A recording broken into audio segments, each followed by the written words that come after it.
এই ইয়ামান দেশের কিছু লোকের সাথে তিনি সাক্ষাৎ করলেন। তারা গোল হয়ে বসে থাকে, নামাজের পরে যায় না, বসে বসে সুবহানাল্লাহ পড়ে, আলহামদুলিল্লাহ পড়ে জিকির করে। ওমর ফারুক ভাবলেন দেখি পরের ওয়াক্তে কি হয়। উনি আসরের নামাজে ইমামতি করতে আসলেন, এসে দেখলেন ইয়ামানের লোকেরা মসজিদের বারান্দায় আশেপাশে বসে আছে, সবাই যায়, এরা যায় না। মাগরিবের সালাতে উনি ইমামতি করতে আসলেন, ওমর ফারুক নামাজ শেষ করে দেখলেন সবাই চলে যায়, কিন্তু ইয়ামানের লোকগুলো যায় না। এশার সালাত পর্যন্ত তিনি ওয়েট করলেন। এশার নামাজ পড়ে চলে যাওয়ার সময় ওমর ফারুক দেখলেন সবাই নামাজ পড়ে কাজে চলে যায়, কিন্তু ইয়ামান দেশের লোকগুলো যায় না। ওমর ফারুক বললেন, মা বালুকুম মা খাতবুকুম, ঘটনা কি, কি হয়েছে তোমাদের? সবাই নামাজ পড়ে চলে যায়, কাজে যায়, তোমরা যাও না কেন? এখানে কি করো? ইয়ামানিরা বলতে শুরু করলো, নাহনু আল মুতাওয়াক্কিলুনা আলাল্লাহ, আমরা এখানে আল্লাহর উপর তাওয়াক্কুল করে বসে আছি। ওমর ফারুক অবাক হলেন, আনতুম আল মুতাওয়াক্কিলুনা ফিল্লাহ, তোমরা আল্লাহর উপর তাওয়াক্কুল করে বসে আছো? তো এই যে সারাটা দিন খাপটি মেরে এখানে বসে থাকলে তোমাদের খাবার আসে কোত্থেকে? উপার্জন হয় কি করে? ইনকাম আসে কোত্থেকে? রুজি রুটি হয় কোত্থেকে? ইয়ামানি লোকগুলো বললো, আমরা এখানে বসে বসে জিকির করি, তেলাওয়াত করি, বুজুর্গের মতো বসে থাকি, আমাদের বুজুর্গিয়া জিকির দেখে আশেপাশের লোকেরা এসে আমাদেরকে খাবার দিয়ে যায়। ওমর ফারুক বললেন, সর্বনাশ, তাইলে তো তোমরা আল মুতাওয়াক্কিলুনা ফিল্লাহ নও, তোমরা হচ্ছে আল মুতাওয়াক্কিলুনা আলা বা'দিকুম বা'দা, একে অপরের উপর নির্ভরশীল। যারা প্লেটে করে খাবার নিয়ে আসে তোমরা তাদের উপর তাওয়াক্কুল করছো, কারণ তারা যদি প্লেট ভরে খাবার নিয়ে আসে তোমাদের পেটে কোনো দানা পানি পড়বে না। তোমরা আল্লাহর উপর মুতাওয়াক্কিলুনা আলাল্লাহ নও, তোমাদের সাধ্যের সবটুকু করার পরে তারপরে তোমরা তাওয়াক্কুল করবে। কি সুন্দর ইসলাম! এক সাহাবী বললেন, ইয়া রাসূলুল্লাহ, আমি ওটে চড়ে এসেছি, তো আপনি তো আমাদেরকে তাওয়াক্কুলের ওয়াজ করেছেন, আমি ওটের রশিটা গাছের মধ্যে না বেঁধে যদি শুয়ে থেকে আল্লাহর উপর তাওয়াক্কুল করি, ওটটা থাকবে না? বিশ্বনবী বললেন, না, তোমার ওট থাকবে না, আগে রশি দিয়ে ওটটা বাঁধো, ইআকিলহা সুম্মা তাওয়াক্কাল আলাল্লাহ, আগে টাইট করে রশি দিয়ে গাছের সাথে ওটের রশিটা বাঁধো, এরপর আল্লাহর উপর তাওয়াক্কুল করো। এটার নাম তাওয়াক্কুল। চিল্লায় বলেন ঠিক কিনা? আপনার পার্টটা আপনার করতে হবে, আপনার যে রোল, এই রোলটা প্লে করতে হবে। আপনার সর্বোচ্চটুকু করার পরে আমরা তাওয়াক্কুল করি একজনের উপর। চিল্লায় বলেন তিনি কে? আল্লাহ। ওমর ফারুক বললেন, তোমরা মুতাওয়াক্কিলুনা আলাল্লাহ নাও, তোমরা বের হয়ে যাও, খবরদার এরপরে কোনো দিন তোমাদেরকে যেন এই মসজিদের মধ্যে ঘাপটি মেরে গোল হয়ে বসে থাকতে না দেখা যায়। কারণ ফাইদা কুদিয়াতিস সালাতু ফান্তাশিরু ফিল আরদ ওয়াবতাগু মিন ফাদলিল্লাহ, ইসলামের বিধান হচ্ছে যখন নামাজ শেষ মসজিদে বসে থাকা যাবে। চিল্লায় বলেন, বসে থাকা যাবে? যাবে না, সর্বোচ্চটুকু করে তারপরে আপনাকে বের হয়ে যেতে হবে। প্রতিদিন সকালবেলা পাখির বাসা থেকে দেখবেন পাখিগুলো খালি পেটে বের হয়ে যায়। আপনাদের এই এলাকায় পাখির বাসা আছে? কি পাখির বাসা আছে? হ্যাঁ, সব পাখি আছে। তো সকালবেলা দেখবেন পাখির বাসা থেকে পাখিগুলো খালি পেটে বের হয়ে যায়।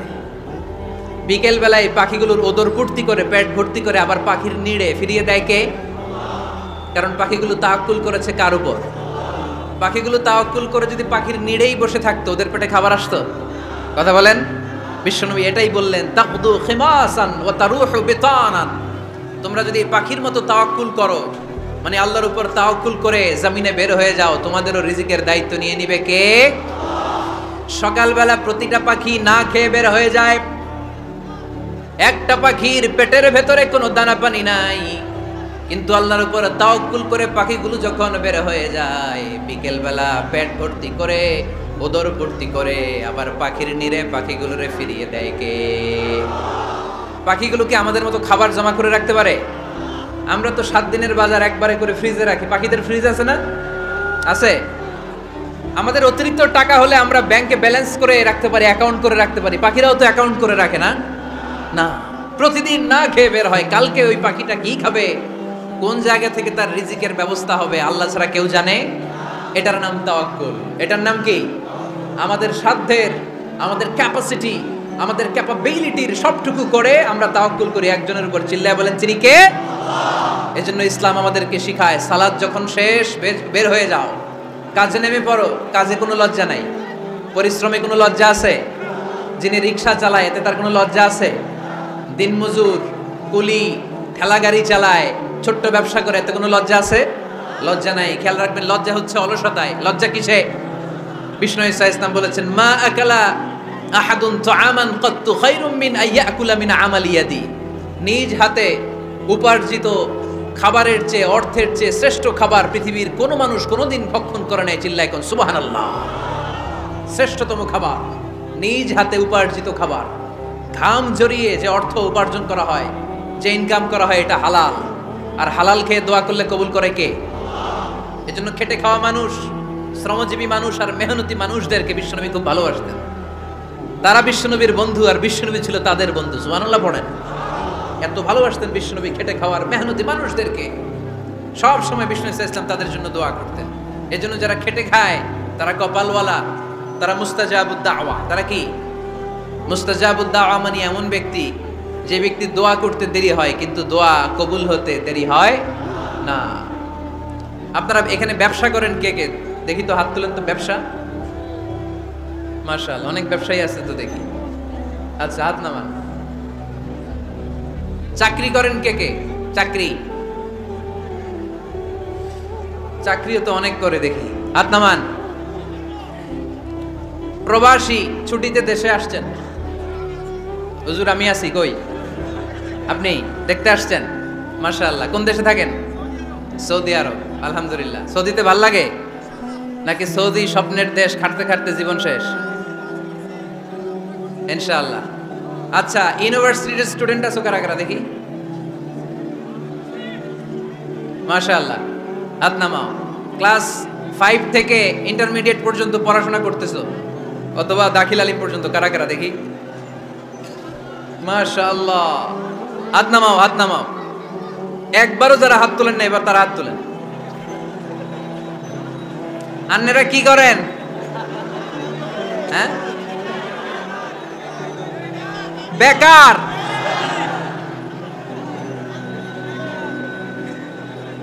বাংলাদেশে চাকরির বাজার খুব মন্দা, ঠিক কিনা? বাংলাদেশ ইন্ডিয়াতে চাকরি পেতে অনেক কষ্ট। সামান্য একটা পদের জন্য যেখানে চেয়েছে ক্লাস 8 পাস, এখানে ডবল মাস্টার ডিগ্রি অ্যাপ্লাই করছে কয়েক লক্ষ। এজন্য আমাদেরকে উদ্যোক্তা হতে হবে। You have to be the entrepreneur. আমাদের উদ্যোক্তা দরকার, বেশি বেশি নতুন নতুন উদ্যোক্তা। নিজেই এমন আইডিয়া নিয়ে আসবে যেই আইডিয়া বিক্রি করে দুর্দান্ত আইডিয়া দিয়ে তুমি পুরো দেশ কাঁপিয়ে দিতে পারো। পারা যাবে না লক্ষ্মীপুরের ছেলেরা? আইডিয়ার অনেক দাম। You have to generate new ideas. নতুন নতুন আইডিয়া এনে মানুষ গোটা বিশ্বকে তাক লাগিয়ে দিচ্ছে। এই যে গত কয়েক বছর আগে কারের একটা রাইড চালু হয়েছে, নাম হয়েছে উবার। কি নাম? ঢাকায় যারা চলাফেরা করেন তারা হয়তো চড়েছেন। উবারের নাম শুনছেন না? এই উবার কোম্পানি কি করে জানেন? নিজেদের ব্যবসা নাই, পুঁজি নাই, পাত্তি নাই, অফিস নাই, কিচ্ছু নাই, কোটি কোটি টাকা হাতায় নিচ্ছে। Just idea, just they are generating new ideas. নতুন নতুন আইডিয়া দিয়ে গোটা বিশ্ব কাঁপিয়ে নিয়েছে একটা মোবাইল অ্যাপসের মাধ্যমে। কিসের মাধ্যমে? Mobile apps. একটা কোম্পানি খুলেছে, গোটা বিশ্বের সব প্রাইভেট কারওয়ালারা ওইখানে রেজিস্ট্রেশন করে আপনি মোবাইলে কোথায় যাবেন, কোত্থেকে যাবেন লিখবেন, গাড়ি আপনার বাড়ির সামনে এসে হাজির। তার একটা পার্সেন্টেজ ওই উবার কোম্পানি পায়। ইউনাইটেড স্টেটস অফ আমেরিকার একটা স্টেট আছে সান ফ্রান্সিসকো, ওইখান থেকে শুরু করছে। 775টা সিটিতে ওদের অপারেশন আছে। বাংলাদেশে ঢাকাতেও আছে, আমি মালয়েশিয়াতে থাকি, ওখানেও আছে, ওখানেও আমরা চড়ি। প্রায় 63টা দেশে ওদের কাজ বাজ আছে। গত বছরে 2018 সালে ওদের প্রফিট ছিল, রেভিনিউ ছিল 11.27 billion US dollar, 11.27 US billion dollar. Just they are selling their ideas. নতুন নতুন আইডিয়া দিয়ে গোটা বিশ্ব কাঁপাচ্ছে।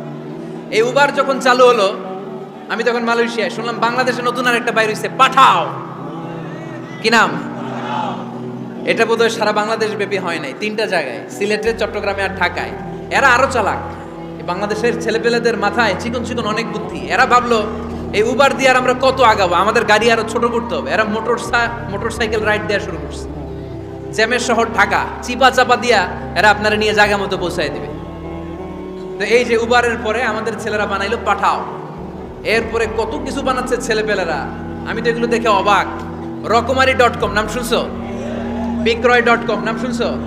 ঘরে বসে বসে কোটি কোটি টাকা হাতিয়ে নিচ্ছে তারা। Just they are selling their ideas. যেহেতু আমাদের চাকরি কম, ওই চাকরির বাজারে আমরা লাইন দিতে চাই না। আমাদের মেধাকে খাটিয়ে খাটিয়ে আমরা নতুন তরুণ উদ্যোক্তা বানাতে চাই। চিল্লায় বলো ঠিক কিনা? উদ্যোক্তা যত বাড়বে ততই দেশের কল্যাণ হবে। মানুষ তাদের আইডিয়াকে কাজে লাগিয়ে গোটা বিশ্বকে তাক লাগিয়ে দিচ্ছে।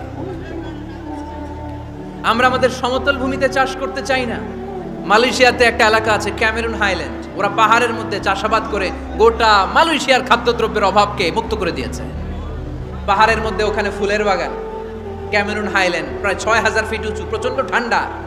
এই ঠান্ডা পাহাড়ি হিল ট্রাক্টস এরিয়াতে মালয়েশিয়ার এই ক্যামেরুন হাইল্যান্ডে ওখানে আছে ফুলের বাগান, আছে ফলের বাগান, আছে চায়ের বাগান, ওখানে মধুর চাষ হয়, ওখানে শাকসবজি চাষ হয়, ওখানে অনেক কিছু চাষাবাদ হয়। ওই ফলমূল শাকসবজি দিয়ে গোটা মালয়েশিয়ার 14টা স্টেটে যত শাক সবজি ফলমূল লাগবে ওরা আঞ্জাম দেয়। আর আমরা আমাদের সমতল ভূমিতে চাষ করতে চাই না। আমরা চাষাবাদকে খুব লজ্জা মনে করি, এটা ভুল আইডিয়া। আমাদের যে এলাকা যেই জিনিসের জন্য বিখ্যাত ওইটাকে আমাদের ব্র্যান্ডিং করতে হবে। লক্ষ্মীপুর কিসের জন্য বিখ্যাত? নারিকেল সুপারি।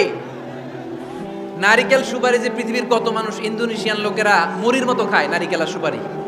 তো এইটারে আমাদের ব্র্যান্ডিং করতে হবে। যেই দেশে যেটা আছে, যেই এলাকা যেই পণ্যের জন্য বিখ্যাত ওইটা আমাদের ব্র্যান্ডিং করতে হবে।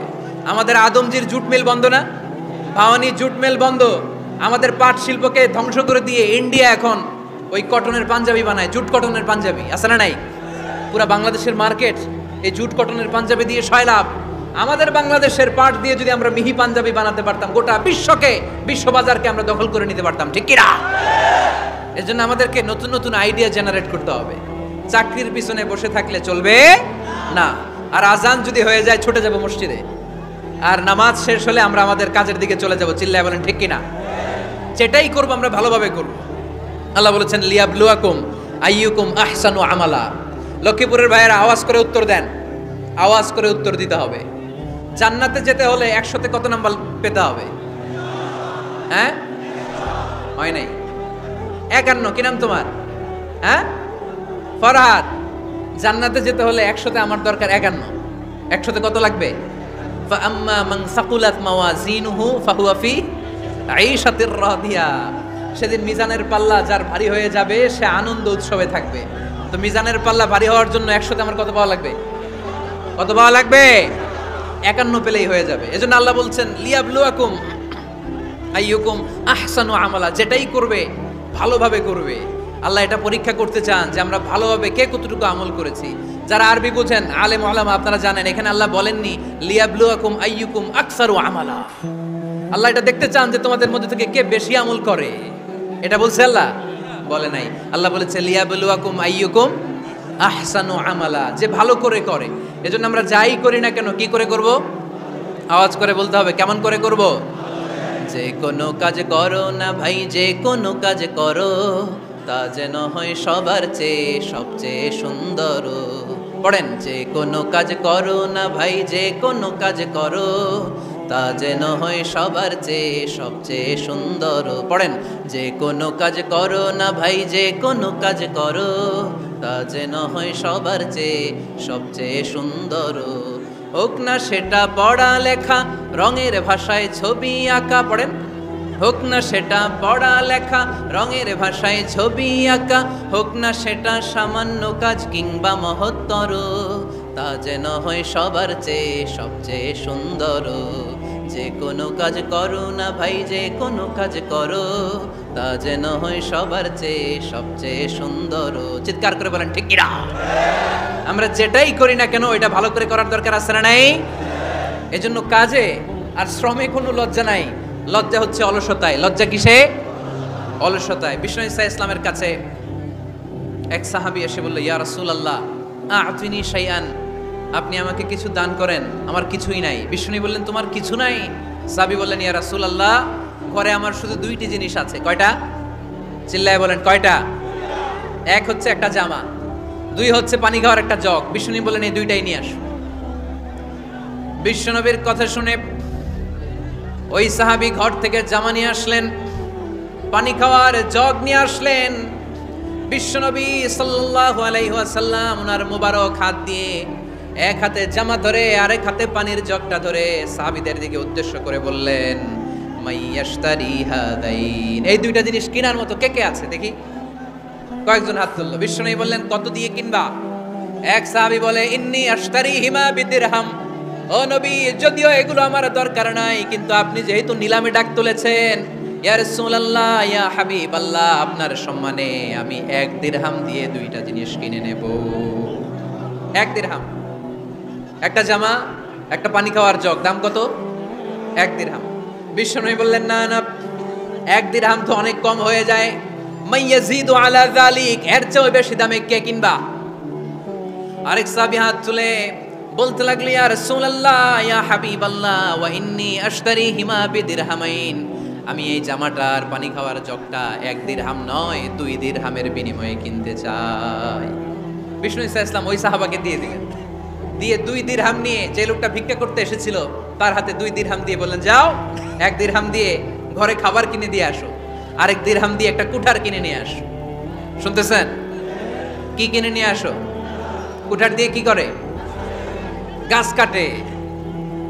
ওই সাহাবী কুঠার কিনে নিয়ে আসার পরে বিশ্বনবী নিজ হাতে কুঠারের মধ্যে একটা কাঠের হাতল লাগাই দিলেন। আল্লাহু আকবার! হাতল ছাড়া কুঠার ইউজ করা যাবে? বিশ্বনবী নিজ হাতে ওই কুঠারের ভেতরে একটা হাতল লাগাই দিলেন আর বললেন, লা উরিদু আন আরাকা 15 আইয়াম, এই কুঠার নিয়ে জঙ্গলে যাও, গায়ে অনেক শক্তি আছে, কাঠ কাটো, এই কাঠ কেটে বাজারে বিক্রি করো, সামনের 15 দিন যেন আমি আমার চোখের সামনে তোমার না দেখি। বিশ্বনবীর পরামর্শ অনুযায়ী কুঠার নিয়ে ওই সাহাবী জঙ্গলে চলে গেলেন। কাঠ কেটে বাজারে বিক্রি করতে করতে 15 দিন পরে 10 দিরহাম নিয়ে বিশ্বনবীর দরবারে হাজির হয়ে গেলেন। 10 দিরহাম নিয়ে বিশ্বনবীর কাছে হাজির হয়ে গেলেন। সাহাবী এসে বলল, ইয়া রাসূলুল্লাহ, এখন আর আমার ভিক্ষা করা লাগে না, আমার গায়ে অনেক শক্তি আল্লাহ দিয়েছে, আই এম ভেরি এনার্জেটিক, আপনার দেয়া বরকতের কুঠার দিয়ে আমি কাঠ কেটে কেটে স্বাবলম্বী হতে শুরু করেছি। সুবহানাল্লাহ পড়েন। আমি এখন 10 দিরহামের মালিক। বিশ্বনবী বললেন, লা আইয়াহতাতিবা আহাদুকুম হুজমাতান আলা যাহরিহি খায়রুম মিন আইয়াসআলা শাইআন ফায়ুতিয়াহু আও ইয়ামনাহু, যাদের গায়ে শক্তি আছে তারা ভিক্ষা না করে কাঠ কেটে পিঠে সেই বোঝা নিয়ে বাজারে বিক্রি করা অনেক ভালো, কারণ কারো কাছে যদি তুমি হাত পাতো সে দিতেও পারে, নাও দিতে পারে, আর কষ্ট করলে কষ্ট কোনোদিন বৃথা যায় না। চিল্লায় বলেন ঠিক কিনা? বিষ্ণু ঈসা ইসলামের অনুপ্রেরণায় এই সাহাবা অল্প কিছুদিনের ব্যবধানে স্বাবলম্বী হয়ে গেলেন। What is the moral of the story? বিশ্বনবীর এই প্রফেটিক স্টোরি থেকে আমাদের কি শিক্ষা?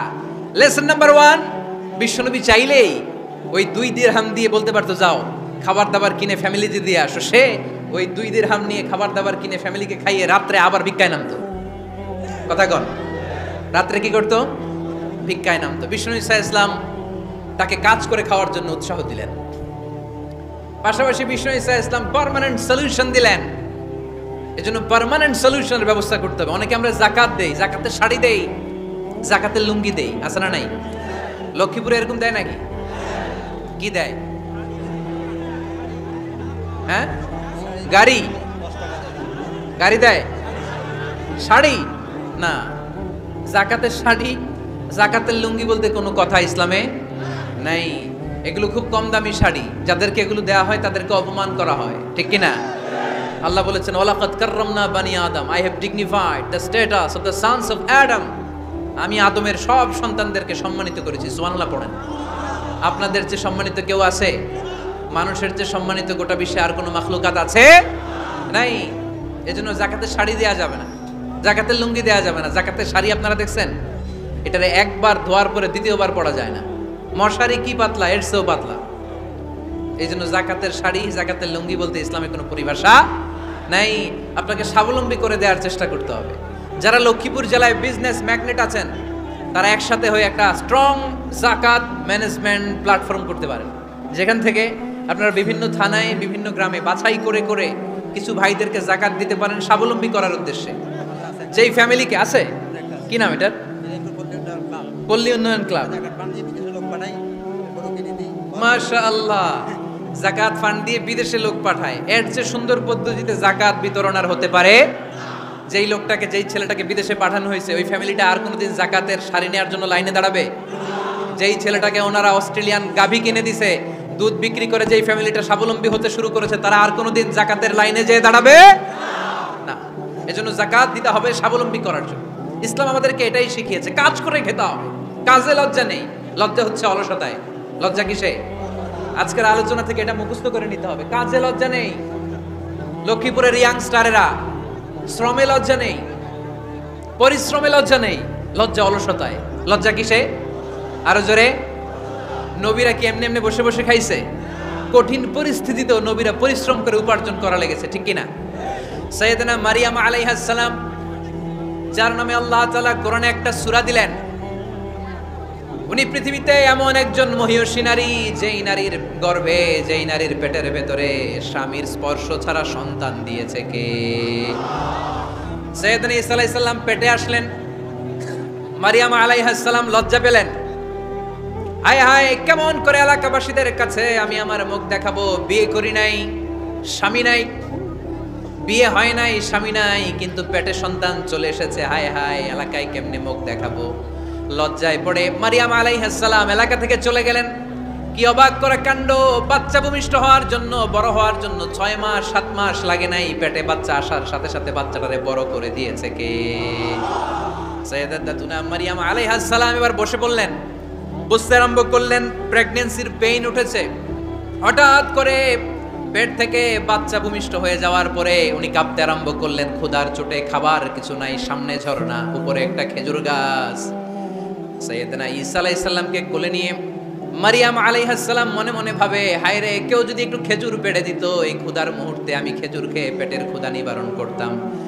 রব্বুল আলামিন মারিয়ামকে উদ্দেশ্য করে আয়াত নাজিল করে দিলেন, ওয়া হুজ্জি ইলাইকি বিজিযইন নাখলাতি তুসাকিত আলাইকি রতবান জানিয়া। কোরআন সাক্ষী, হুজ্জি ইলাইকি বিজিযইন নাখলা, এর মানে হচ্ছে মারিয়াম, কেউ পেড়ে দিবে না, একটু কষ্ট করে হাতটা উঁচু করে খেজুরের ডালা ধরে ঝাঁকুনি মারো, টসটসে কাঁচা পাকা খেজুর নিচের দিকে পড়বে, তারপর তুমি তুলে খাবে। সুবহানাল্লাহ পড়ে। আল্লাহ চাইলে অটোমেটিক্যালি কারামাত হিসেবে খেজুরগুলো নিচে ফেলতে পারতেন না? কথা কোন? খেজুরগুলো অটোমেটিক্যালি নিচের দিকে পড়ছে? পড়ে নাই। আল্লাহ শিক্ষা দিয়েছে, যেই পরিস্থিতিতে থাকো না কেন, তোমাকে শ্রম ব্যয় করে, কষ্ট করে তোমার উপার্জন করতে হবে, রিজিকের বন্দোবস্ত করতে হবে। চিল্লায় বলেন ঠিক কিনা? ইসলাম আমাদেরকে এটাই শিখিয়েছে, কাজে লজ্জা নাই। আবার বিশ্বনবী বললেন, ইন খামাতিস সাআ ওয়া ফি ইয়াদি আহাদিকুম ফাসিলাতুন, তোমাদের কারো হাতে যদি একটা চারা বীজ থাকে, সে যদি দেখে কিয়ামত হতে শুরু করেছে, ফাইন ইসতাতাআ আন ইয়াগরিসাহা ক্বাবলা আন তাকুমাস সাআ ফালইয়াগরিসহা, কারো হাতে একটা চারা বীজ নিয়ত করেছে, চারা বীজটা রোপণ করবে, ইন দ্য মিন টাইম দেখলো কিয়ামত হতে শুরু করেছে, বিশ্বনবী বললেন, যদি তোমার সুযোগ থাকে কিয়ামত হওয়ার আগে চারা বীজটা রোপণ করে দাও। কথা বুঝতে পেরেছেন? আপনার হাতে একটা চারা বীজ, আপনি প্ল্যান করেছেন এই চারা বীজটা রোপণ করবেন, ইন দ্য মিন টাইম দেখলেন কি হওয়া শুরু হয়েছে? ইদা জুলজিলাতিল আরদু জিলজালাহা, দ্য বিগেস্ট আর্থকোয়েক, ভূমিকম্প শুরু হয়েছে, কিয়ামত হয়ে যাবে। বিশ্বনবী বললেন, কিয়ামত হইতেছে ওদিকে, আর তোমার হাতে যদি চারা বীজ থাকে, দেরি করো না, কিয়ামত তোমার কাছ পর্যন্ত আসার আগে সুযোগ পেলে চারা বীজটা রোপণ করে দাও। ইসলাম শিখিয়েছে শেষ নিঃশ্বাস পর্যন্ত তোমাকে লড়ে যেতে হবে। এই পৃথিবীতে কেউ কাউকে জায়গা করে দেয় না, জায়গা করে নিতে হয়। এই পৃথিবীটা, the life is not a bed of roses, এটা ফুল বিছানো কোনো ফুলসজ্জা নয়, এটা কণ্টকাকীর্ণ। কেউ আপনার স্পেস করে দিবে না, কেউ আপনাকে সুযোগ করে দিবে না, কেউ আপনার জায়গা করে দিবে না, বরং আপনি জায়গা করে নিলে টাইনা নিচে নামাবে। কথা বলেন? এজন্য কখনো অলসতাকে স্থান দেয়া যাবে। রাসূল বাত্তালি দুক্কানু শয়তান, অলস মস্তিষ্ক শয়তানের আড্ডা। অলস যদি কেউ থাকে, এটারে টেনে বেঁধে কাজে নামাবেন, পারা যাবে? আলহামদুলিল্লাহ, লক্ষ্মীপুরে এরকম অলস ছেলে পেলে নাই, আছে। আমরা আজকে অলসতাকে নো বলে যাবো এই মাহফিল থেকে। অলসতাকে আমরা কি বলবো? আওয়াজ করে বলতে হবে, অলসতাকে কি বলবো আমরা? মুমিনের জীবনে কোনো অলসতা নাই। অলস হয় মুনাফিকরা। অলস হয় কারা? চিল্লায় বলতে হবে। মুমিনরা অলস হয়। অলস হয় কারা? এজন্য কোরআনে আল্লাহ একথাও বলে দিলেন, ওয়াইদা কামু ইলাস সালাতি কামু কুসালা ইউরাউনান নাসা ওয়ালা ইয়াযকুরুনাল্লাহা ইল্লা কালিলা। সুবহানাল্লাহ পড়েন। মুনাফিকরা যখন মানুষকে দেখানোর জন্য নামাজে যায়, ওই নামাজে তাদের ইখলাস নাই, ওই নামাজের ভেতরে তাদের কোনো খুশু খুদু নাই, ওই নামাজের ভেতরে আছে শুধু অলসতা। ওই নামাজে কি আছে? কিন্তু আমরা যখন নামাজে যাই, আমাদের অলসতা আছে? আমরা নামাজ পড়লে আমাদের হৃদয়টারে সজীব করে দেয় কে? আমরা উযু করলে আমাদের মনটাকে চাঙ্গা করে দেয় কে? আমরা মসজিদে ঢুকলে হৃদয়টাকে প্রাণবন্ত করে দেয় কে? মুমিন উযু করলে চাঙ্গা হয়, বিষ্ণু ঈসা ইসলাম বললেন, ইয়াকিদু শাইতানু আলা কাফিয়াতি রাসি আহাদিকুম ইদা নাম। খেয়াল করে শুনবেন লক্ষ্মীপুরের ভাইরা, চমৎকার একটা হাদিস। আমরা যখন ঘুমোতে যাই, শয়তান আমাদের প্রত্যেকের মাথার পিছনে 3টা অলসতার গিট মারে। কয়টা? আওয়াজ করে বলেন। 3টা অলসতার গিট মারে। ইয়াকিদু শাইতানু আলা কাফিয়াতি রাসি আহাদিকুম সালাসা উকাব। 3টা গিট মারে যখন আমরা ঘুমোতে যাই। অলসতার 3টা গিট মেরে আমাদের কানের সামনে এসে ফিসফিস করে মন্ত্র পড়তে থাকে, আলাইসা লাইলুন তাওয়িলুন ফারকুদ, আলাইসা লাইলুন তাওয়িলুন ফারকুদ। বিশাল লম্বা রাত, ঘুমাও। অনেক সময় আছে, ঘুমাও। রাত 5টা বেজে যাচ্ছে, তাহাজ্জুদের সময় শেষ হয়ে যাচ্ছে, তখনও শয়তান বলে রাত অনেক লম্বা, ঘুমাও। ফজরের সময় পার হয়ে যাচ্ছে, সূর্য উঠে যাচ্ছে, শয়তান বলে আলাইসা লাইলুন তাওয়িলুন ফারকুদ, এখনো অনেক সময় আছে, লম্বা লম্বা লম্বা চৌড়া রাত পড়ে আছে, তুমি ঘুমাও। বিশ্বনবী বললেন, ফাইন ইস্তাইকাযা ওয়া যাকারাল্লাহ ইনহাল্লাত উকদাব। আমার উম্মতের কেউ যখন ঘুম থেকে জেগে ঘুম থেকে ওঠার দোয়া পড়া শুরু করে দেয়, অলসতার প্রথম গিটটা সাথে সাথে খুলে দেয় কে? আপনি ঘুম থেকে উঠেই যখন ঘুম থেকে ওঠার দোয়া পড়বেন, আপনার অলসতার প্রথম গিট খুলে দেয় কে? ঘুম থেকে ওঠার দোয়াটা কি? আলহামদুলিল্লাহিল্লাযী আহিয়ানা বা'দামা আমাতানা ওয়া ইলাইহিন নুশুর। প্রশংসা সে আল্লাহ, যে আল্লাহ আমাদেরকে লম্বা একটা ঘুম শেষে, মৃত্যু শেষে আমাদেরকে ঘুম থেকে উঠালেন। এই দোয়াটা পড়ার সাথে সাথে শয়তান যে 3টা গিট মারছে, ওই 3টার একটা খুলে দেয় কে? Fine তাওয়াদ্দা in হাল্লাত উকদা। ঘুম থেকে জেগে ঘুমের দোয়া পড়ার পরে যখন কেউ ওযু করে ফেলে, অলসতার দ্বিতীয় গিটটাও খুলে দেয় কে? ওযু করার পরে ফাইন সাল্লাত ইন হাল্লাত উকদা, নামাজের মুসল্লায় দাঁড়িয়ে যখন নামাজ শুরু করে দেয়, অলসতার 3 নাম্বার গিটটাও খুলে দেয় কে? 3টা গিট যখন খুলে দেয়, বিষ্ণু ঈসা ইসলাম বললেন, ফাসবাহা নাশীতাল কলব। নাশীত, তখন মুমিন বান্দা সজীব হয়ে ওঠে, প্রাণবন্ত হয়ে ওঠে, উচ্ছ্বসিত হয়ে ওঠে। ওয়া ইল্লা খাবিসান নাফসি কাসলান। আর যদি ঘুমিয়ে থাকে, 3টা গিট তার মাথার পেছনে শয়তানের অলসতার লেগে থাকে, তাহলে তার দিনটা শুরু হয় অলসতা দিয়ে, আর সে হয় অলসতার রাজা। চিল্লায় এখন ঠিক কিনা? এজন্য আমরা কি অলস হতে চাই না কর্মঠ হতে চাই? কোন নবীরা কি অলস ছিলেন? পৃথিবীতে কোন নবী অলস ছিলেন? সব নবী কর্মঠ ছিলেন। বিষ্ণু ঈসা ইসলাম বললেন, মা বাআসাল্লাহু নাবিয়্যান ইল্লা রাআল গানাম। এই পৃথিবীতে এমন কোন নবী নাই যেই নবী বকরি চড়ায় নাই। কি চড়ায় নাই? বকরিরে আপনারা লক্ষ্মীপুরের ভাষায় কি বলেন? কি বলেন? ছাগল। তো পৃথিবীতে এমন কোন নবী নাই যেই নবী কি চড়ায় নাই? ছাগল চড়ায় নাই। সাহাবারা বললেন, ইয়া রাসূলুল্লাহ আনতা কাযালিক, আপনিও ছাগল চড়াইছেন? বিষ্ণু ঈসা ইসলাম বললেন, না, আমিও ছাগল চড়িয়েছি। ওয়া ইন্নী আরআহা আলা কারারাইতি আহলি মক্কা, আমি তো মক্কাবাসীদের অল্প কিছু পয়সার বিনিময়ে তাদের ছাগলগুলোকে চড়িয়ে দিতাম। সুবহানাল্লাহ পড়বেন না? বিষ্ণু ঈসা ইসলাম ছাগল চড়াতেন।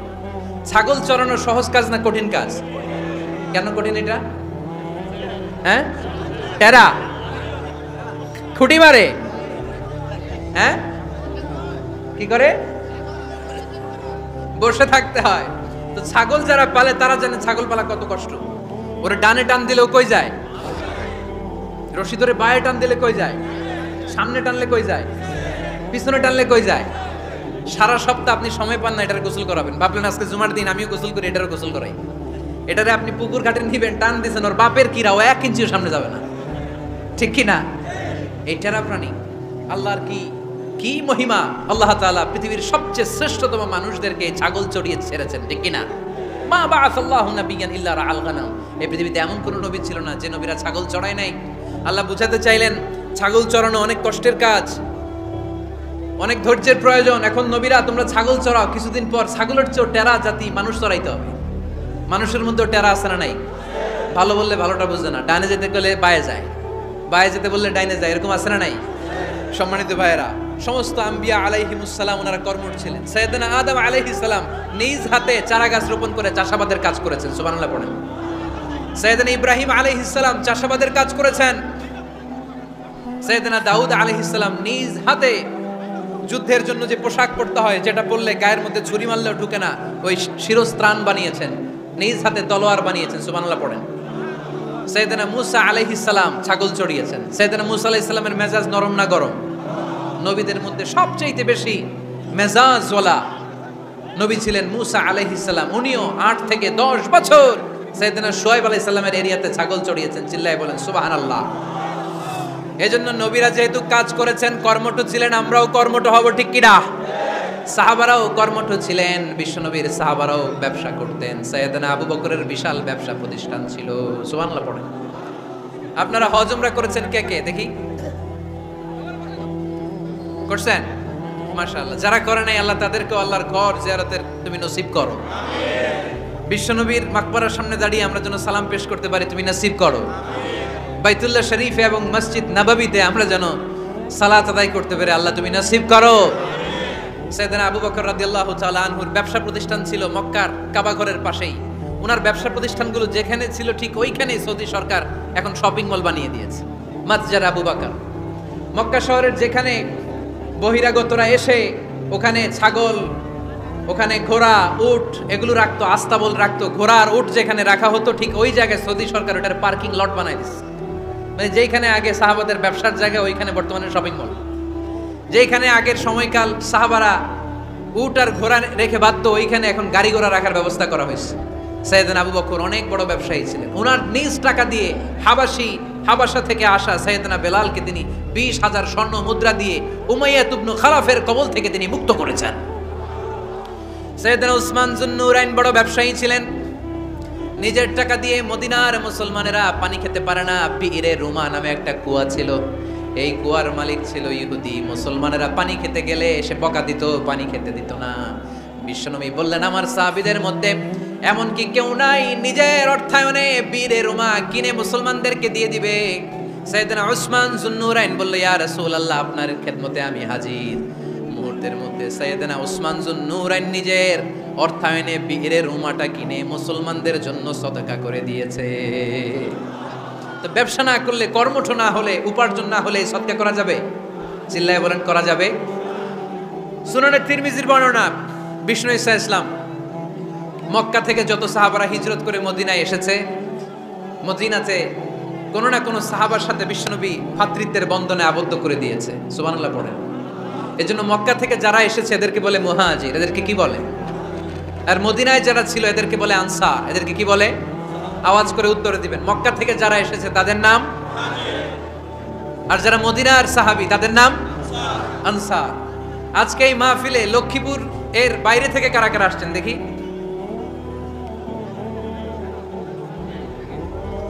মাশাআল্লাহ মাশাআল্লাহ, অনেক আসছে। আল্লাহ ভাইদেরকে তুমি কবুল করো, হাত নামান। এই যে লক্ষ্মীপুরের বাইরে থেকে যে ভাইরা আসছে তারা লক্ষ্মীপুরের মেহমান, ঠিক কিনা? মক্কা থেকে হিজরত করে যে সমস্ত সাহাবারা এসেছিল তারা ছিল মদিনার মেহমান।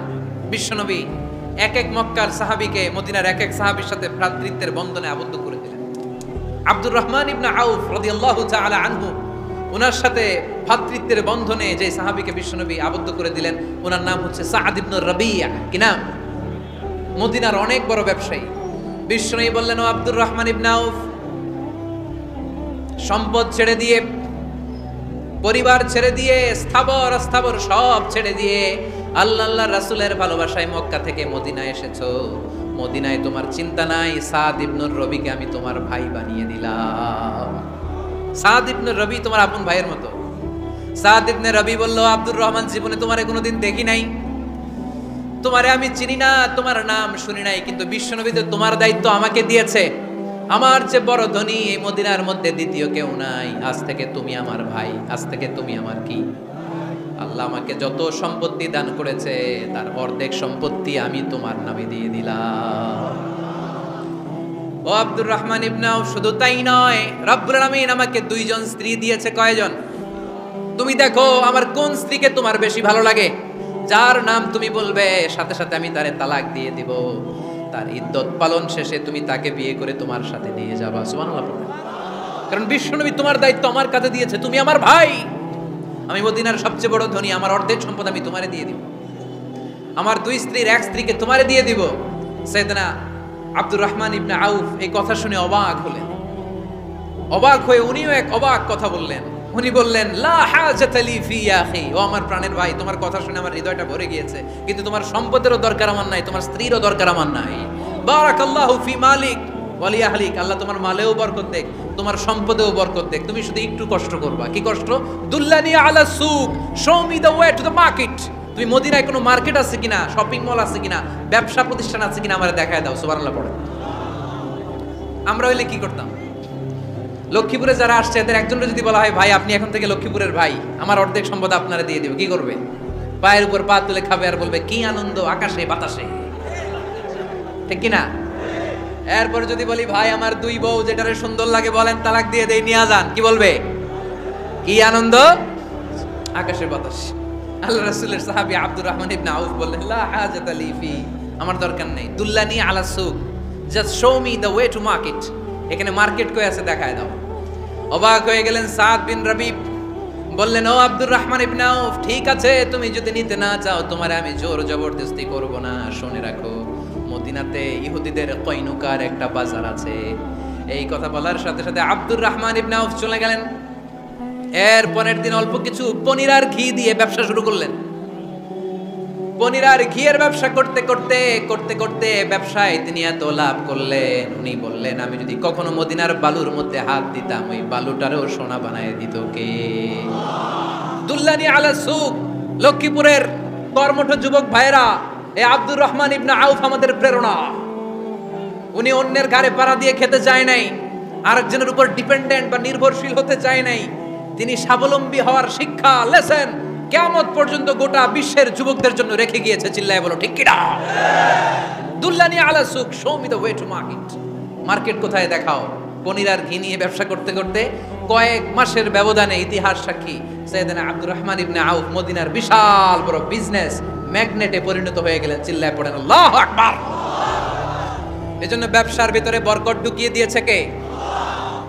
বিষ্ণু বললেন আত-তাজিরা সাদুকাল আমিন মা'আন নাবিয়্যিন ওয়াস সিদ্দীকিন ওয়াশ শুহাদা ওয়াস সালিহিন। আমানতদার ব্যবসায়ী তারা সাধারণ কোনো মানুষ নয়, কিয়ামতের দিন নবীদের সাথে হাসর হয়ে যাবে। আপনারা যারা ব্যবসা করেন এটা সাধারণ বিষয় নয়। বিষ্ণু ইসলাম নিজেও ব্যবসায়ী ছিলেন। ওনার জীবনের প্রথমে তিনি খাদিজা রাদিয়াল্লাহু তাআলা আনহার ব্যবসার স্টাফ হয়ে কাজ শুরু করেছেন, এরপর নিজে ব্যবসা শুরু করেছেন। এরপরে খাদিজাতুল কুবরা রাদিয়াল্লাহু তাআলা আনহা সব সম্পত্তি বিয়ের পরে বিশ্বনবীর পায়ের সামনে ঢেলে দিয়েছেন। বললেন ইয়া রাসূলুল্লাহ এই সম্পদ আমি আপনাকে দিয়ে দিলাম, আপনি ইচ্ছামতো দিনের প্রয়োজনে খরচ করেন। সুবহানাল্লাহ পড়েন। এজন্য বিষ্ণু ঈসা ইসলাম আমাদের জন্য উপমা, আব্দুর রহমান ইবনে আউফ আমাদের জন্য উপমা। যারা ব্যবসা করেন তারা বিষ্ণু ঈসা ইসলামের সুন্নাহ পালন করছেন। আত-তাজির আস-সাদুক আল আমিন। বিষ্ণু বললেন সত্যবাদী আমানতদার ব্যবসায়ী, যে ব্যবসা করতে যে মিথ্যা কথা বলে না। অনেক ব্যবসায়ীরা আছে পণ্য চালানোর জন্য মিথ্যা কথা বলে আর কসম কাটে, আছে না নাই? আহা, এমনটা করা যাবে? সকালবেলা স্ত্রীরে বলে এই গরুগুলা বিক্রি করবো, তুই একটা দাম কত কমো? স্ত্রীরে শিখাই দিচ্ছে এই গরুর দাম তুই 40,000। তো বউ বলে ঠিক আছে দাম কইলাম 40,000। তো এরপরে বাজারে যখন গরু বিক্রি করতে যায় একজন যখন বলে যে ভাই এটা 30,000 টাকা দিয়ে কিনবো, কয় ভাই আল্লাহর কসম সকালে একজন 40,000 দাম কইছে আমি দেই নাই। আছে না নাই? কৌশল করে। বউরে শিখাইছে সকালে, কয় তুই দাম কর 40,000। তো বাজারে যে সকালে একজন দাম করছে, দাম করে কইছে 40,000 দেই নাই, আপনারা 30,000 কেমনে দেই? এরকম ডাকাইতে আছে না নাই? আলহামদুলিল্লাহ লক্ষ্মীপুরে এরকম লোকজন নাই। আরে নাই, আমি কই নাই, এরা কই আছে। লক্ষ্মীপুরের মানুষ খুব ধার্মিক আমি জানি। লক্ষ্মীপুর, নোয়াখালী, ফেনী এই বেল্টের লোকজন খুব আল্লাহওয়ালা। এদের মধ্যে আল্লাহওয়ালার সংখ্যা বেশি, এখানে আলেম ওলামা বেশি, এখানে মসজিদ মাদ্রাসা বেশি। এই জন্য এই জেলাগুলোতে আল্লাহর রহমতও বেশি। আল্লাহ তুমি এই জেলার ছেলেপেলাদেরকে, এই জেলার লোকদেরকে তুমি কবুল করো, মা বোনদেরকে তুমি কবুল করো। সম্মানিত ভাইয়েরা, এজন্য আজকের মাহফিল থেকে আমরা যেটা শিখলাম সেটা হচ্ছে পরিশ্রমে কোনো লজ্জা আছে? আমরা কাজ করে খাবো, ঠিক কিনা? Never underestimate any job. যুবক ভাইয়েরা, লক্ষ্মীপুরের যুবক ছেলেরা শুনতেছ? এরকম আওয়াজ করতে হবে, কান খাড়া করে শোনো। Never underestimate any job. কোন চাকরিকে ছোট করে দেখা যাবে, whether it's small or big, you don't care. এটার কেয়ার করা যাবে না। ছোট্ট চাকরি পাইলে ঢুকে যাবা, বড় অফার আসলে পরে ঢুকবা। এটা ছোট কাজ, এটা হোটেলের ওয়েটার, এটা ছোট্ট স্টাফ, এটা কেরানি না। কাজ কাজই, কাজের মধ্যে কোনো ছোট বড় নাই। খেটে খাওয়া মানুষকে বিশ্বনবী অনেক সম্মান করতেন। বিষ্ণু ঈসা ইসলাম খেটে খাওয়া মানুষদেরকে এত ভালোবাসতেন বিদায় হজের মতো এত গুরুত্বপূর্ণ ভাষণও এই মেহনতি মানুষদের কথা বাদ যায়নি। সুবহানাল্লাহ পড়বেন না? দিনটা ছিল জুমাবার। বিষ্ণু ঈসা ইসলাম আরাফাতের ময়দানে দাঁড়িয়ে ঐতিহাসিক একটা ভাষণ দিলেন। এই ভাষণের নাম হলো বিদায় হজের ভাষণ। এই বিদায় হজের ভাষণেও খেটে খাওয়া মানুষের কথা বিশ্বনবী বাদ দেয় না। বিশ্বনবী বলেছেন, আরিক্কাকুম, খবরদার, অধীনস্থ কর্মচারীদের সাথে খারাপ আচরণ করো না। আতঈমুহুম মিম্মা তাকুলুন ওয়াকসুহুম মিম্মা তালবিসুন, খবরদার, মনে রেখো, তোমরা যা খাবে তোমাদের অধীনস্থ কর্মচারীদেরও তা খাওয়াবে, তোমরা যা পড়বে তাদেরও তা পড়াবে। বিশ্বনবী শেষ নিঃশ্বাস ত্যাগ করে যাওয়ার আগে যেই কয়েকটা কথা বলেছিলেন তার মধ্যে মেহনতি মানুষদের জন্য কথা আছে নাড়াই। বিষ্ণু ঈসা ইসলাম যখন শেষ নিঃশ্বাস ত্যাগ করবেন তিনি বলেছিলেন, আসসালাত আসসালাত, উম্মতেরা, নামাজ নামাজ, নামাজ ছেড়ে দিও না, নামাজ তরক করো না, নামাজ কাজা করো না। আর বলেছিলেন, ওমা মালাকাত আইমানুকুম, অধীনস্থ কর্মচারীদের সাথে খবরদার খারাপ আচরণ করো না। যারা কর্মচারীদের সাথে খারাপ আচরণ করে, যারা মানুষের কাছ থেকে শ্রম নিয়ে কাজ করিয়ে টাকা দেয় না, কিয়ামতের দিন তাদের বিরুদ্ধে মামলা দায়ের করবে কে? কে করবে? হাদিসে কুদসি সাক্ষী বিষ্ণু ঈসা ইসলাম বলেন, আল্লাহ তাআলা ফরমান, আনা খাসমুহুম সালাসাতুন আনা খাসমুহুম ইয়াউমাল কিয়ামা। তিন শ্রেণীর ব্যক্তির বিরুদ্ধে আল্লাহ বলেন, আমি নিজেই কিয়ামতের দিন মামলা দায়ের করব। I will be against them in the day of judgment. Three categories of people, I will be against them in the day of judgment. তিন শ্রেণীর লোক কিয়ামতের দিন তারা ছাড় পাবে না। আল্লাহ বলেন, আমি নিজেই তাদের বিরুদ্ধে মামলা দায়ের করব। এর মধ্যে এক শ্রেণীর লোক হচ্ছে রাজুলুন ইস্তাআজারা জিরান ফাস্তাউফা মিনহু ওয়া লাম ইয়াতি আজরা। একজন শ্রমিক ভাড়া করে তার কাছ থেকে কাজ নিয়েছে কিন্তু তার পারিশ্রমিক আদায় করে নাই। এরকম আছে না নাই? দাপট দেখায় ইউনিভার্সিটির ক্যান্টিনগুলোতে। ইউনিভার্সিটির ক্যান্টিনে যে খায় মাগার বিল দেয় না, এরকম ডাকাইত আছে না নাই? চায়ের দোকানে চা খায় কই পরে দিমু, বিল দেয় না, আছে না নাই? দোকানে যে পণ্য কিনে বিল দেয় না, কই পরে দিমু, আছে না নাই? কিয়ামতের দিন আল্লাহ তোর এই মাস্তানি ছুটাবে, চিল্লা এখন ঠিক কিনা? আনা খাসমুহুম, আমি নিজেই তাদের বিরুদ্ধে মামলা দায়ের করব। কথাটা কার? এজন্য বিশ্বনবী বললেন, খবরদার, মেহনতি মানুষ, খেটে খাওয়া মানুষ, এদের দোয়া কবুল হয়ে যায়। আতুল আজিরা আজরাহু ক্বাবলা আন ইয়াজিফা আরাকুহু, খবরদার, বিশ্বনবী বললেন, শ্রমিকের ঘাম শুকিয়ে যাওয়ার আগে তাদের পারিশ্রমিক মিটিয়ে দাও। বিশ্বনবীর বিখ্যাত হাদিস, আতুল আজিরা আজরাহু ক্বাবলা আন ইয়াজিফা আরাকুহু, শ্রমিকের ঘাম মাটিতে লাগার আগে, শুকিয়ে যাওয়ার আগে তাদের পারিশ্রমিক মিটিয়ে দাও। কেননা তারা যদি বদদোয়া করে তোমার জীবনকে জাহান্নাম বানিয়ে দিবে কে? বিষ্ণু ঈসা ইসলাম সব সময় খেটে খাওয়া মানুষদেরকে আগলে রাখতেন। সব সময় শুধু যে ভাষণে মেহনতি মানুষদের সাথে ভালো আচরণ করতে বলতেন, শ্রমিকদের সাথে ভালো আচরণ করতে বলতেন, এমনটা নয়। ওনার ব্যক্তিগত জীবন খাটলেও দেখা যায় উনি শ্রমিকদের সাথে কেমন আচরণ করেছেন। বিষ্ণু ঈসা ইসলামের একজন খাদেম ছিল, আপনারা তার নাম জানেন? কি নাম? সবাই বলেন। আনাস। আওয়াজ করে বলেন, বিশ্বনবীর খাদেমের নাম? নামটা কেমন লাগে? ভালো লাগে? ছেলে হইলে রাখবেন তো? রাখবেন?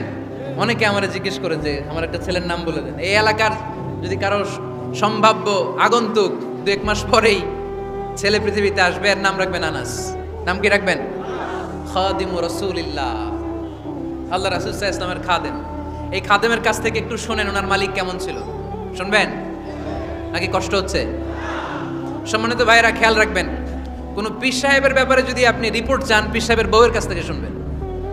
কথা কয় না? বোঝে নাই বোধ হয়। একজন পীর সাহেব হুজুর উনি কেমন, রিপোর্ট নেবেন কার কাছ থেকে? কার কাছ থেকে? বউয়ের কাছ থেকে। একজন বড় সাহেব, বড় নেতা, তার ব্যাপারে যদি রিপোর্ট পেতে চান, আমি কয়েকটা জায়গা বলে দিই, এই জায়গাগুলো থেকে রিপোর্ট নেবেন। 1 নাম্বার তার ড্রাইভার, 1 নাম্বার। 2 নাম্বার তার বাড়ির দারোয়ান, 2 নাম্বার।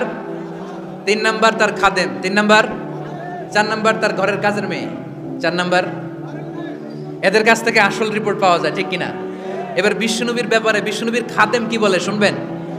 বুঝে নাই বোধহয়। বিশ্বনবীর ব্যাপারে বিশ্বনবীর খাদেম কি কমেন্টস করছে শুনতে চান? খাদেমের নাম আরো জোরে বলতে হবে। আনাস রাদিয়াল্লাহু তাআলা, আনাস রাদিয়াল্লাহু তাআলা আনহু বলেন, বিশ্বনবী যখন মক্কা থেকে মদিনায় হিজরত করে আসলেন, মদিনার অলিতে গলিতে আনন্দের বন্যা বয়ে গেল। তলা আল বাদরু আলাইনা বলে সবাই বিশ্বনবীকে বরণ করে নিল, সবাই বিশ্বনবীর সাথে দেখা করতে আসলো। সবাই যখন আনসারী নারী পুরুষরা দেখা করতে যায়, আমার আম্মাও বলল, আনাস মক্কা থেকে বিশ্বনবী এসেছে, চলো তোমারে নিয়ে দেখা করতে যাই। আনাসের মা আনাস রাদিয়াল্লাহু তাআলা আনহু তখন খুব ছোট্ট, তিনি যে দেখে মানুষের ভিড়ে আনাসকে নিয়ে সামনে যাওয়া যায় না। আর তিনি দেখলেন মদিনার অলিতে গলিতে মানুষের ভিড়, আনসারী আবাল বৃদ্ধ বনিতা নারী পুরুষ সবাই বিশ্বনবীর সাথে দেখা করছে। আর যারাই দেখা করছে হাতে কোনো না কোনো হাদিয়া নিয়ে বিশ্বনবীর সাথে দেখা করতেছে। সুবহানাল্লাহ কইবেন না? আনসারী যত সাহাবারা বিশ্বনবীর সাথে দেখা করতে এসেছে কি নিয়ে আসছে? কথা কয় না? তাহাদাও তাহাব্বু, হাদিয়া দাও, একে অপরকে হাদিয়া দাও, তোমাদের মধ্যে ভালোবাসার বন্ধনকে বাড়িয়ে দিবে কে? আনাসের মা বললেন, আমি মানুষ ধাক্কাতে ধাক্কাতে বিশ্বনবীর সামনে পর্যন্ত গেলাম, যে দেখি সবাই বিশ্বনবীর হাদিয়া দেয়। আমি বিশ্বনবীর সামনে যে কাঁদো কাঁদো স্বরে বললাম, ইয়া রাসূলুল্লাহ ইয়া হাবিবাল্লাহ, লাম ইউবকি রাজুলুন ওয়ালা ইমরাআতুন মিনাল আনসার ইল্লা ক্বাদ আতহাফাকা বিতুহফা। ও নবী, আমি দেখতে পেয়েছি আনসারী এমন কোন নারী নাই, এমন কোন পুরুষ নাই যে আপনাকে আপনার হাতে কোনো না কোনো হাদিয়া দেয় নাই। ওয়া ইন্নী লা আকদিরু আলা যালিকা মা উতহিফুকা বি। কিন্তু ইয়া রাসূলুল্লাহ ইয়া হাবিবাল্লাহ, আমার কাছে তো কোনো টাকা নাই, আমার কাছে কোনো পয়সা নাই, আমার ঘরে এমন কোনো জিনিস নাই যেই জিনিসটা আমি আপনারে হাদিয়া দেব। ইল্লা ইবনি হাদা, আমার এই নাড় ছেড়া ধন কলিজার টুকরা সন্তান আনাস ছাড়া। ও আখিরি জামানার পয়গম্বর, আমি আমার কলিজার টুকরা আনাসকে আপনারে হাদিয়া দিয়ে দিলাম। ইয়া রাসূলুল্লাহ, মদিনার আনসারী এমন কোন নারী পুরুষ কেউ তো বাকি নাই যে আপনাকে হাদিয়া দেয় নাই, সবাই তো হাদিয়া দিল, কিন্তু আমি তো হাদিয়া দেওয়ার মতো আমার কাছে কিছু নাই। আপনারা কি হাদিস থেকে নেয়া এই গল্পটা বুঝতে পেরেছেন? কথাটা শুনতেছিলেন? আনাস রাদিয়াল্লাহু তাআলা আনহুর মা বললেন, ইয়া রাসূলুল্লাহ, আনসারী এমন কোন নারী নাই, এমন কোন পুরুষ নাই যে আপনারে হাদিয়া দেয় নাই, কিন্তু আমার তো হাদিয়া দেওয়ার মতো কিছু নাই আমার এই কলিজার টুকরা আনাস ছাড়া। কি আর আমি করব? আমার কলিজার টুকরা আনাসকে আমি আপনার দরবারে হাদিয়া দিয়ে দিলাম। ইয়া রাসূলুল্লাহ, আমার ছেলেটারই আপনারে হাদিয়া দিলাম। খুদ হাদা ইয়াখদুমু কামা বাদালাক, আপনার যেই কাজ লাগবে, যেই খেদমতের প্রয়োজন আপনার এই খেদমত করবে। ও নবী, আমি জানি আনাস আপনার বেশি খেদমত করতে পারবে না। আনাস আপনার মেসওয়াক এনে দিবে, অজুর পানি এনে দিবে, জুব্বা লাগলে জুব্বাটা এনে দিবে, ছোটখাটো কাজ করে আপনারে সাহায্য করবে। আমার কলিজার টুকরা সন্তানকে চিরকালের জন্য আমি আপনারে হাদিয়া দিয়ে দিলাম। আনাস রাদিয়াল্লাহু তাআলা আনহু বর্ণনা করছেন, আমি দাঁড়িয়ে দাঁড়িয়ে শুনছি আমার আম্মা বলছে আমি নাকি বিশ্বনবীর জন্য হাদিয়া। সুবহানাল্লাহ পড়েন। এবার খেদমত শুরু করলো সাইয়েদনা আনাস। ছোট্ট মানুষ কি আর করবে? কতটুকু খেদমত আর করতে পারবে? বিশ্বনবীর মেসওয়াকটা এনে দেয়। সুবহানাল্লাহ পড়েন। বিশ্বনবীর আতরের শিশিটা এনে দেয়, বিশ্বনবীর জাইতুনের তেলের বোতলটা আগিয়ে দেয়, বিশ্বনবীর জামাটা প্রয়োজনে বিশ্বনবীর হাতে এনে দেয়। সাইয়েদনা আনাস বলেন, আমি 1 বছর নয়, 2 বছর নয়, 5 বছর নয়, 7 বছর নয়, 10 বছর বিশ্বনবীর খেদমত করেছি। ফামা দরাবানি, 10 বছরে একদিনও তিনি আমারে মারে নাই। সুবহানাল্লাহ। একদিন আমার গায়ে হাত তোলে নাই। হাত তোলা তো দূরের কথা, ওয়ালা সাব্বানি, কোনোদিন গালি দেয় নাই। ওয়ালা আবাসা আলা ওয়াজহি, কখনো বিরক্তি সুরে ভ্রু কুচকে আমার দিকে বিশ্বনবী কোনোদিন তাকায় নাই। সুবহানাল্লাহ পড়েন। কোনোদিন আমার গায়ে হাত তোলে নাই। আরে হাত তোলা তো দূরের কথা, আমাকে ধমকি পর্যন্ত দেয় নাই। ধমকি দেয়া তো দূরের কথা, আমরা অনেক সময় বিরক্ত হয়ে ভ্রু কুচকাই না, এরকম বিরক্তি হলে আমরা কারোর প্রতি বিরক্ত হলে কি হয়? কপাল ভ্রু কুচকে ওঠে, ঠিক কিনা? সাইয়েদনা আনাস বললেন, কোনোদিন মারে নাই। খাদেম বলতেছে, খাদেম, বড় সাহেবের রিপোর্ট কার থেকে নিতে হয়? হয় খাদেম, নয় দারোয়ান, নয় ঘরের কাজের মেয়ে, তা না হলে ড্রাইভার। বিশ্বনবীর খাদেম বিশ্বনবীর ব্যাপারে কি কমেন্ট করছে? মা সাব্বানি ওয়ালা জারাবানি ওয়ালা আবাসা ফি ওয়াজহি। এই 10 বছরের খেদমতের জিন্দেগিতে কোনোদিন বিশ্বনবী আমারে মারে নাই, গায়ে হাত তোলে নাই। আরে হাত তোলা তো দূরের কথা, একটা ধমকও দেয় নাই। আরে ধমক দেয়া তো দূরের কথা, বিরক্তির সুরে ভ্রু কুচকে আমার দিকে কখনো তিনি তাকায় নাই। চিল্লায় বলো সুবহানাল্লাহ। আর আজকে মাইক পেলে মানবতা, মানবাধিকারের কর্মী কি সুন্দর কথা বলে, উইমেন রাইটস এর কথা বলে, শিশু শ্রম নিয়ে কথা বলে, আর বাড়িতে কাজের মেয়ের গায়ের মধ্যে খুন্তি, গরম খুন্তি পিঠের মধ্যে লাগিয়ে পিঠ ঝলসিয়ে দেয়, এরকম আছে না নাই?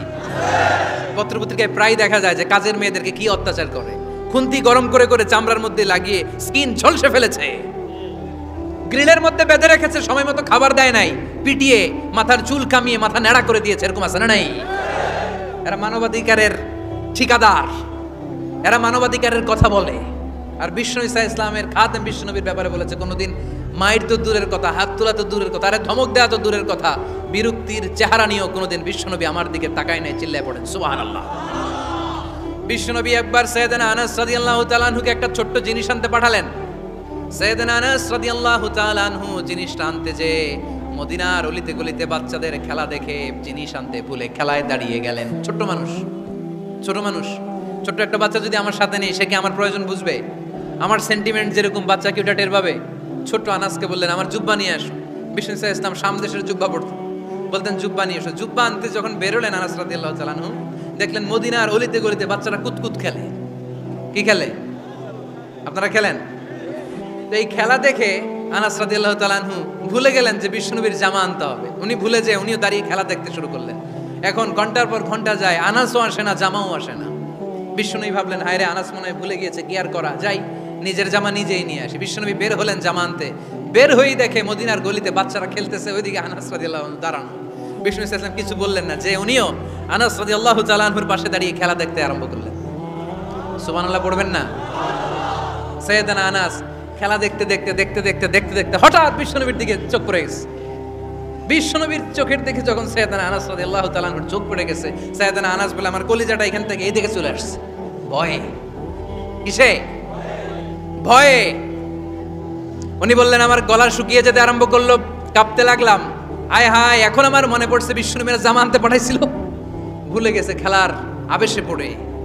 উনি বললেন, বিশ্বনবী আমারে ধমক দেন নাই, আমার গায়ে হাত তোলেন নাই, জামা আনতে পাঠাইছি, এখানে খেলা দেখতেছো এটাও বলেন নাই, বিরক্তিও প্রকাশ করেন নাই। বিশ্বনবী শুধু একটা হাসি দিয়েছেন, স্মাইল। কি দিয়েছেন? একটা মুচকি হাসি দিয়েছেন। কি হাসি?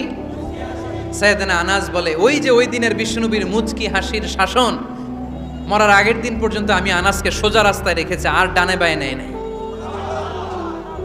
শাসন করতে জানলে লাঠি লাগে না, শাসন করতে জানলে ধমক লাগে না, শাসন করতে জানলে পিট্টি দেয়া লাগে না, মুচকি হাসি দিয়েও শাসন করা যায় কি যায় না? সাইয়েদনা আনাস বলেন, কোনোদিন মারে নাই, কোনোদিন ধমক দেয় নাই, সব সময় আমাকে আদর করেছে। চিল্লায় পড়েন সুবহানাল্লাহ।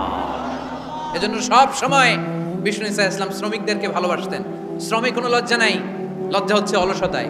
আজ থেকে এই মাহফিল, এই এত বড় আয়োজন, এত বড় গ্যাদারিং তখনই সার্থক হবে যখন আমরা এই সিদ্ধান্তে আসতে পারবো যে আমরা অলস সময় কাটাবো না, আমরা আমাদের এই সময়গুলোকে প্রোডাক্টিভ ওয়েতে কাজে লাগাবো, কোনো না কোনো কাজের সাথে জড়িত হব। Never underestimate any job, whether it's big or small, বড় হোক বা ছোট হোক, কোনো কাজকে আমরা ছোট করে দেখবো না। যে কোনো কাজ করো না ভাই, যে কোনো কাজ করো, তা যেন হয় সবার চেয়ে সবচেয়ে সুন্দর। আমাদের অবসর সময়গুলোকে কাজে লাগানোর দরকার আছে না নাই? আমরা নিজেদেরকে কর্মঠ করে, কর্মজীবী হিসেবে, শ্রমজীবী হিসেবে নিজেদেরকে প্রতিষ্ঠিত করতে চাই। রাজি আছো মুসলমান? লক্ষ্মীপুরের যুবক ছেলেরা আওয়াজ করে বলো, পারা যাবে? লজ্জা কিসে? লজ্জা কিসে? অনেকে টাঙ্কি মারে, এদিক সেদিক ঘুরে, আর বলে আমার আব্বা চেয়ারম্যান। আরে তোর আব্বা চেয়ারম্যান, তুই কি? আমার আব্বা MP, member of the parliament. আরে তোর বাবা এমপি, এটা তো তার গৌরব, তোর কি আছে সেটা বল। এজন্য নিজের পায়ে দাঁড়াবো। অলসতার সাথে আমাদের কোনো সম্পর্ক। আজকের এই মাহফিল থেকে আমরা অলসতা, অকর্মণ্যতাকে নো বলে দিলাম। অলসতাকে আমরা কি বললাম? আরো জোরে বলতে হবে, অলসতাকে কি বলবো? আর সব সময় কর্মঠ থাকবো, এনার্জেটিক থাকবো, নিজের পায়ে দাঁড়াবো, আইডিয়া জেনারেট করব, এন্টারপ্রেনার হওয়ার চেষ্টা করব, নতুন নতুন উদ্যোক্তা হওয়ার মাধ্যমে আমরা আমাদের নিজেদের ভাগ্য পরিবর্তনের চেষ্টা করব। কারণ আল্লাহ বলেছেন, ইন্নাল্লাহা লা ইউগাইয়িরু মা বিকাউমিন হাত্তা ইউগাইয়িরু মা বিআনফুসিহিম। আল্লাহ তাআলা ততক্ষণ পর্যন্ত কোনো জাতির ভাগ্যের চাকার পরিবর্তন করে না যতক্ষণ পর্যন্ত ওই জাতি নিজে নিজের ভাগ্যের চাকার পরিবর্তন করতে না চায়। চিল্লা এখন ঠিক কিনা? লাকাদ খালাকনাল ইনসানা ফি কাবাদ। আমি মানব জাতিকে কষ্ট সহিষ্ণু আর কর্ম সহিষ্ণু করে তৈরি করেছি। স্রষ্টা আমাদেরকে সৃষ্টি করে এক সংগ্রামে ঠেলে দিয়েছে। এখানে সংগ্রাম না করলে বেঁচে থাকা যায়? আমাদের সংগ্রামটা শুরু হয়েছে যখন আমরা মায়ের পেট থেকে বেরিয়েছি, ঠিক কিনা? একটা বাবার স্পার্মের মধ্যে 2 কোটি যদি শুক্রাণু না থেকে সেখান থেকে সন্তান হয় না। তার মানে এই 2 কোটি শুক্রাণুর মধ্য থেকে আপনি একজন সফল মানুষ, যিনি বাকি 2 কোটির মধ্য থেকে সব শুক্রাণুগুলোকে হারিয়ে আপনি সফল হতে পেরেছেন। সেখান থেকে দুনিয়ার বুকে আপনি যখন এসেছেন আপনাকে সংগ্রাম করে আসতে হয়েছে। যারা সিজারের মাধ্যমে পৃথিবীতে আসে তাদের এই সংগ্রামটা থাকে না, কিন্তু যারা নর্মাল প্রসেসে পৃথিবীতে আসে তাদের প্রচণ্ড সংগ্রাম করে প্রচণ্ড চাপা খেয়ে পৃথিবীতে আসতে হয়, ঠিক কিনা? কারণ আমাদের সাইজ ছিল অনেক বড়, আমাদের মায়ের যে অঙ্গটা দিয়ে আমরা পৃথিবীতে আসব ওই জায়গাটা ছিল খুবই সরু। আমাকে সংগ্রাম করে, আমাকে যুদ্ধ করে, আমার নিজের অস্তিত্বের প্রমাণ দিয়ে চিৎকার মেরে এই পৃথিবীতে আসতে হয়েছে। চিল্লায় বলো ঠিক কিনা? এজন্য এই পৃথিবীর বুকে আমরা যতদিন থাকবো সংগ্রাম করে বাঁচতে হবে, ঠিক কিনা? পরিশ্রমে লজ্জা আছে? লজ্জা কিসে? মনে থাকবে লক্ষ্মীপুরের ছেলেরা, যে আয়াত দিয়ে শুরু করেছি সে আয়াত দিয়ে শেষ করছি। যখন সালাতের সময় হয় মসজিদে যাব, আর সালাত যখন শেষ হয় তখন মসজিদের বাইরে আমরা কাজে নেমে পড়বো। রাজি আছি তো? ফাইদা কুদিয়াতিস সালাতু ফান্তাশিরু ফিল আরদি ওয়াবতাগু মিন ফাদলিল্লাহ ওয়া যিকুরুল্লাহা কাসীরান লাআল্লাকুম তুফলিহুন। যখন তোমাদের সালাত শেষ হয়ে যায় তখন তোমরা কর্মস্থলে ছড়িয়ে পড়ো, আল্লাহর রিজিক তালাশ করো, তাহলে তোমাদেরকে সফল বানাবে কে? আল্লাহ আমাদের সবাইকে কথাগুলো বুঝার ও আমল করার তৌফিক দান করুক। আমরা পড়ি আমিন।